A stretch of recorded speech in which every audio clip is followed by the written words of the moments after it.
간단하게 본인 소개 좀 해주시면 좋을 것 예, 같습니다. 최지훈 교수고요. 이제 92년에 이제 대학에 발령을 받았고, 운이 좋아서 이제 97년부터 기업들하고 일을 하기 시작했고, 처음에는 이제 그때도 이제 스타트업 뭐 벤처들이었는데 사실은 되게 큰 기업의 벤처들, 사내 벤처들이 같이 일을 하게 됐었고요.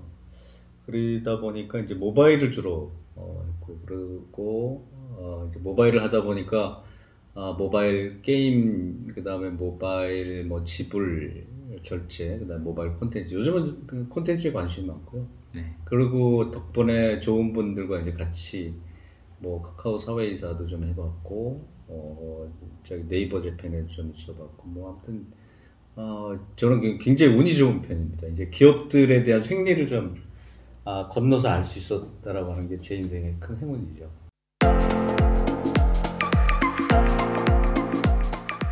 아마존 같은 회사들도 초기부터는 되게 다른 어떤 성장 과정을 거쳤을 것 같은데 그 성장 과정에 대한 이야기를 좀 들려주시면 좋을 것 같아요. 아마존도 4명이서 창업을 했고, 그리고 제가 카카오를 처음 뵌 것도 한 20여 명 정도 됐었고, 그리고 지금 굉장히 커진 뭐 데이콤의 산하벤처였던 뭐 이니시스나 이니텍 또는 인터파크, 뭐 데이콤 사이퍼스 이런 기업들이 한 4~5명서부터 창업을 시작한 거라서 어떻게 보면 그분들이 지금까지 성장해온 그 요소하고 거의 뭐 아마존이나 뭐 구글이나 페이스북이나 다르지 않다라고 하는 생각을 하게 됐습니다. 근데 그 공통적인 요소는 그들이 어떤 사업을 굉장히 집요하게, 그리고 아주 디테일하게, 그리고 어떻게 보면 한 우물만 파는,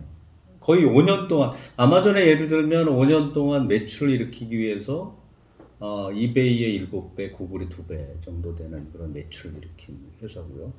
그다음에 그 회사는 이제 매출을 5년 동안 목표로 잡았던 거고, 그 다음에 구글은 트래픽을 잡았던 거고, 페이스북은 가입자를 잡은 거고, 뭐 이렇게 해서 자기네들의 전략에 따라서 5년 정도는 거의 목숨 걸고 올인을 했다라고 하는 거죠. 그래서 어떤 아이템이 중요한 게 아니라 그런 자기네들의 KPI를 달성하기 위해서 거의 올인하는 자세. 저는 이제 그게 더 중요하지 않은가 이런 생각거든요. 아무래도 한국 그런 사업자들에 비해서 특히나 잘했던 게 어떤 게 있을까요?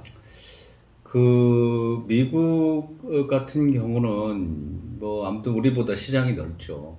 뭐 일본도 그렇고 중국도 그렇고, 그러다 보니까 자기네들이 무엇인가 올인을 할 수 있는 그런 충분한 뭐 계기가 있었다.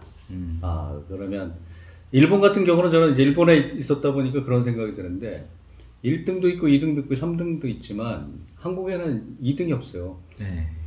아시겠지만 자동차는 현대자동차, 네, 1등만 기억하죠. 있고, 그 다음에 소셜은 카카오만 있고, 뭐 포탈이나 뭐 이런 종합적인 네이버만 있고, 게임은 뭐만 있고, 이런 식으로 하다 보니까 우리나라는 특히 더 각박한 상황이다 라고 하는 생각 때문에 미국하고 우리나라는 약간 좀 다른 스타일의 생존 방법이 있지 않나. 근데 저는 그 뭐 아이템보다 아까 말씀드렸던 그 자기의 어떤 목표치, 네. 그거에 대해서 달성할 수 있는 그 뭔가 뭐 돈이 있든 자금이 있든 뭐든 있든 이렇게 있어야 되는데, 이런 얘기를 하고 싶습니다. 그 아마존이 성공했던 이유 중에 하나가 이 제프 베조스가 지금도 살아계신 그 전설적인 분이신데, 존도라고 하는 분이 당시에는 굉장히 똑똑하고 이 실리콘밸리에는 돈도 많고 그 다음에 기술도 많고 사람도 많은데 그레이트 팀이 없다. 그래서 가능하면 팀을 이뤄서 일을 해라, 이렇게 얘기를 하는데, 우리나라에 이제 팀워크에 대한 약간 좀 그렇죠. 약점이 있죠. 그래서 그런 부분에 대한 극복이 우리한테 조금 더 필요하지 않을까 이런 생각도 해봤어요. 사실 뭐 자꾸 이제 그런 해외에 불어온 사례들을 보다 보면 어찌 보면 왜 우리는 저런 혁신적인 기업이 없냐, 아니면 어떤 그런 성장하는 기업이 없냐라는 생각을 하는데, 그런 회사들하고 비교했을 때 교수님이 생각하시는 이제 어떤 한국 회사들이 좀 실수하는 점들 그런 게 있다면 어떤 게 있을까요? 한국 회사가 실수를 했다라기보다는 한국 회사가 정말 잘하고 있다라고 저는 생각하는 게 해외 우리나라의 그 개념상 보면 해외 진출에 대한 이슈가 가장 크잖아요. 네. 영어권에 대한 해외 진출 아니면 큰 시장에 대한 해외 진출.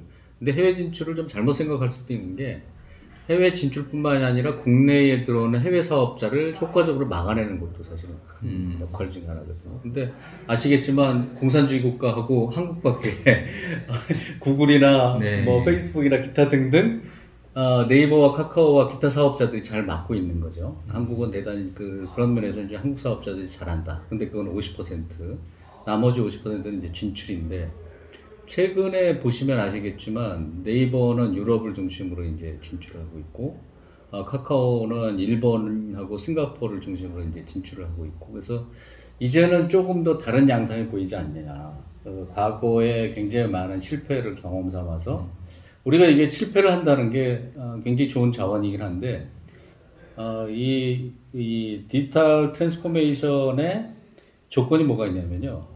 시도하고 실패하고 반복을 해야 되는데, 우리나라는 이게 반복이 잘 안 됐어요. 네. 근데 지금 있는 사업자들은 반복할 수 있는 능력도 있고, 자금도 있고, 그 다음에 그러한 그 과거의 실패에 대한 경험도 있기 때문에 충분히 가능하다. 그래서 해외 사업자만큼 잘해왔던 거를 이제 해외로 돌리는 그런 시간적 여유가 있다. 네. 예, 뭐 그렇게 생각하고 있고. 사실 이런 큰 회사들, 뭐 해외에 이제 이런 빅테크 회사들도 예. 어찌 보면 너무 이제 시장을 과점한다 이런 비판들도 많이 받고 예, 있는 예, 것 예, 같아요. 예. 그러다 그렇죠. 보니까 오히려 스타트업이나 이제 작은 후발주자들의 성장을 막는 게 아니냐, 뭐 이런 비판들도 있는데 그럴 이런 수 것들에 대해서는 뭐 교수님이 생각하시는 저는 개인적으로 그 부분에 대한 부분이 아직 정립이 안 됐는데, 이게 과거의 경제 시스템하고 이제 현재 이제 디지털 경제 시스템하고, 그러면 현재 디지털 경제에서는 2등이라고 하는 것은 사실은 존재하기가 굉장히 어려운.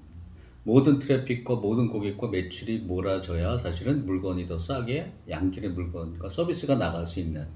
그래서 잘 보시면 2등이라고 하는 존재가 그렇게 아주 지지부진한. 근데 과거에는 그 재래 경제에서는 1등, 2등, 3등, 10등까지 막 이렇게 줄 서 있었죠. 근데 지금은 그렇게 할 수 없는 게 이제 이게 모든 게 네트워크가 돼 있기 때문에 그러기가 굉장히 어렵다. 그래서 과연 그러한 독점, 과점, 이러한 용어, 또는 문어발 경영, 뭐 이런 얘기가 과연 맞냐라고 하는 부분은 아직 제가 정립을 못했어요. 그런데 하나 분명한 거는 미국의 경우를 보면, 그들도 굉장히 많이 고민을 했겠죠. 근데 그 리나칸이라고 이제 FTC 위원장이 독과점에 대한 부분을 굉장히 중요시 보고 있는 걸 봐서는 그 부분에 대한 것도 우리도 한번 이제 점검을 좀 해야 될 때가 아니냐 이런 생각을 한번 했고요. 그 다음에 이 독과점을 통해 가지고 예를 들어서 우리의 협조자인 서드 파티가 피해가 가거나 아니면 고객이 피해가 가면 이건 당연히 응징에 들어가야 됩니다. 근데 지금까지 독점을 하거나 과점을 해가지고 고객에게 싼 물건과 서비스를 줬고, 그리고 서드 파티들에게는 우리가 보통 네이버나 카카오에 또는 쿠팡에 들어가 있는 이제 사업자들이 물건을 많이 팔게 된 계기가 됐다라고 하면 사업자 플랫포머도 좋고, 그 다음에 협조하는 사업자들도 좋고, 고객도 좋기 때문에 사실 독점이나 과점에 대한 피해가 없으면 이걸 어떻게 할 수 없는 방법이에요. 그래서 조금 더 아주 면밀하고 상세한 논의가 필요하다. 그런 시점이 왔다라고 저는 생각을 하고 있는 거고요. 그래서 이게 미국 같은 경우는 굉장히 큰 이슈 중에 하나가 됐고, 우리도 조만간 그런 이슈들이 나올 거다라고 하는 건 분명하죠. 네.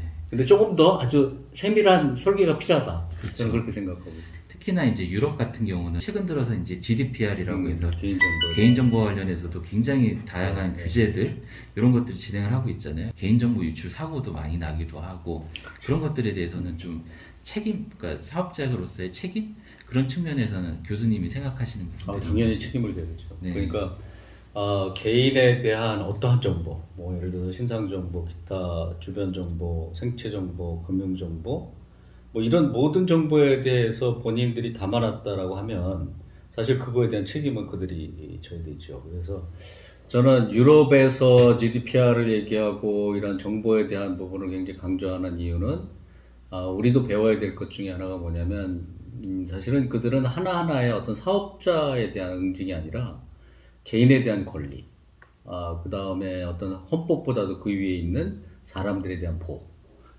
이런 것들이 우선이잖아요.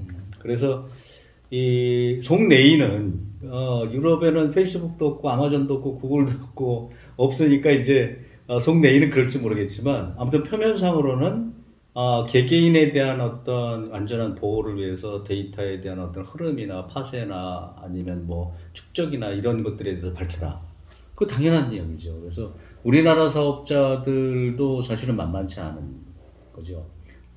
우리나라가 개인정보나 이런 정보 보안에 대해서 후진국이다 이렇게 생각하지는 않고요. 당연히 유럽 이상만큼은 우리 국민들에 대한 이 정보를 잘 지키고 있을 텐데 문제는 뭐냐면 우리의 데이터가 지금 우리 자신은 코로나 때문에 여기 있잖아요. 네. 근데 내 개인정보는 해외여행을 다니고 있잖아요. 그렇죠. 그러니까 해외의 서버나 클라우드에 들어가 있는 내 정보나 국민정보에 대한 부분이 사실은 더 문제이기 때문에 유럽의 그런 형태를 우리도 받을 필요가 있다. 그래서 그런 플랫폼 사업자 입장에서 봤을 때 이 블록체인 DID 기술 같은 경우는 교수님 입장에서 얼마만큼 추천하고 싶으신 기술인지.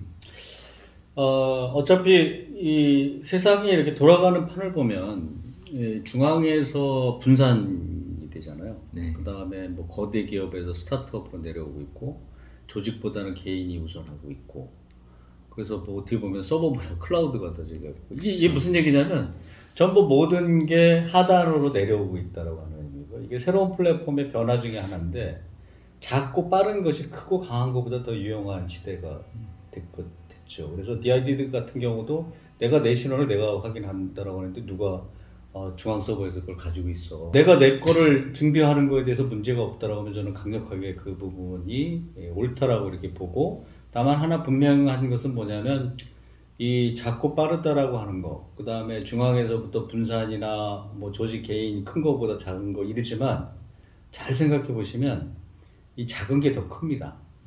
과거의 중앙이나 큰 조직보다도 더 큰 게 뭐냐면 이 작은 것들이 요즘은 연결이 돼 있어요. 그게 이제 블록체인의 가장 큰 또 장점 중에 하나잖아요. 그러니까 이게 어떻게 보면 과거보다도 더 크면서 실제적으로는 굉장히 작은 알갱이 같은 모양이죠. 그래서 지금은 그런 하나하나가 연결돼 있다라고 하는 데서 큰 의미를 두는 거에서는 이제 DID 같은 경우도 제일 좋은 예를 볼 수 있는 거죠. 네, 감사합니다. 참 그래서 블록체인 기술이 이런 활용에 있어서는 좀 도움이 되는 기술이 아닐까라고 저희도 생각을 하고 있습니다. 그리고 블록체인 기술에 대한 부분이 아직 세상에 많이 퍼져 있지 않기 때문에 실제적으로 이것이 검증이 돼서 우리가 평가한 것보다 하향이 될지 상향이 될지 이거에 대한 부분은 아직 판단이 안 섰잖아요. 근데 분명한 것은 뭐냐면 세상의 흐름상 이것이 좋은 쪽으로 가고 있는데 저는 제 경험상 좋다 이 정도로 끝나는 게 아니라 상상하지 못할 정도의 큰 효과가 나오는 경우도 있습니다. 이게 이제 요즘 세상에 나오는 이제 디지털 경제 네트워크 이펙트, 그 다음에 융합이라고 하는 게 그런 거잖아요. 원래 1+1이 2여야 되는데 1+1이 3이 될지 10이 될지 그렇죠. 더 좋은 승수 효과가 나오지 못할 수가 있기 때문에 블록체인도 그러한 것 중에 하나가 아닌가라고 생각을 하고 있어요. 지금은 시대가 작고 빠르다라고 얘기한 것 중에 작은 알갱이들, 그 다음에 작은 것들에 대한 연결, 그리고 그들과의 협력, 그리고 어떻게 하면 동반할 수 있을까라고 하는 그런 생각을 한다라고 하면 유니콘이라고 하는 기업이 몇백 개가 나오고 그리고 우리나라에는 아직 1조 달러 기업이 없는데 미국에는 4-5개가 있잖아요. 네. 그럼 우리도 1조 달러 기업을 만들려고 하면 사실은 쉬지 않고 나가야 된다는 거죠. 여러분들 이제 아마 아시겠지만 우리가 네이버나 카카오나 뭐 이런 모든 기업들을 보면 아무리 잘 나가도 쉬지 않았습니다. 네. 절대 쉬지 않았어요. 그래서 절대 경계를 놓치지 마라. 그리고 마지막으로 드리고 싶은 얘기는 이제 데이원. 초심을 잃지 마시고. 그럼요. 예. 그런데 분명히 저는 확신을 가지고 있는 게 뭐냐면 2009년에 카카오가 매출이 300만 원이었어요. 지금은 거의 4조가 넘죠. 그럼요. 300~400만 배 정도 뛴 건데 제가 알기로는 그분들이 상상할 수 없을 정도로 회사가 커졌어요. 이거는 지금 흔히 일어나는 일들입니다. 그 회사만 그렇게 되는 게 아니고요. 지금에 있는 경제 체제에서는 그게 누구나가 다 일어날 수 있는 일이다라고 하는 거를 저는 분명히 확신 있게 말씀을 드립니다. 네. 오늘 귀한 시간 내주시고 귀중한 말씀 해주셔서 감사드립니다. 감사합니다. 초대해 주셔서 고맙고요. 네. 예, 번창하시기 바랍니다. 네, 감사합니다. 예.